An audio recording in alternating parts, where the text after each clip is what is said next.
রাজ্যের কারা দপ্তরে আটকে থাকা নিয়োগ প্রক্রিয়া পুনরায় চালু করার দাবি জানালো কর্মপ্রার্থীরা।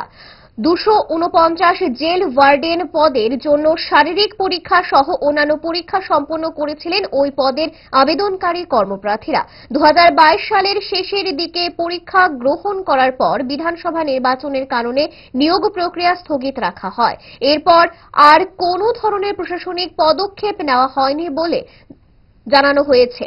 ফলে কর্মপ্রার্থীদের মধ্যে হতাশা দেখা দেয়। দ্রুত নিয়োগ প্রক্রিয়া সম্পন্ন করতে আজ কারা দপ্তরের আইজির দরবারে হাজির হয়েছিলেন কর্মপ্রার্থীরা। তাদের দাবি ছিল অবিলম্বে থমকে থাকা নিয়োগ প্রক্রিয়াকে চালু করতে হবে, কিন্তু আইজির সঙ্গে কথাই হলো না তাদের। কি জানালো কর্মপ্রার্থীরা দেখুন। দেখেন, আমরা 2022 জেল পুলিশের ক্যান্ডিডেট আজকে মূলত আইজি সাহেবের সাথে দেখা করতে এসেছিলাম, কিন্তু আইজি সাহেব প্রেজেন্ট আসছিলেন না। এরপর আমরা ওনার পিএর সাথে কথাবার্তা হয়েছে, কিন্তু আমাদের যে ডিমান্ডগুলি ওইটা সাবমিট করেছি।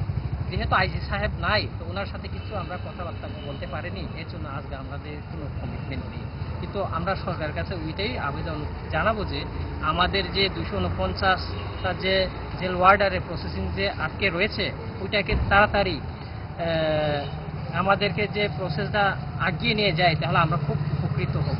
আমাদের সরকারের প্রতি এইটাই আহ্বান।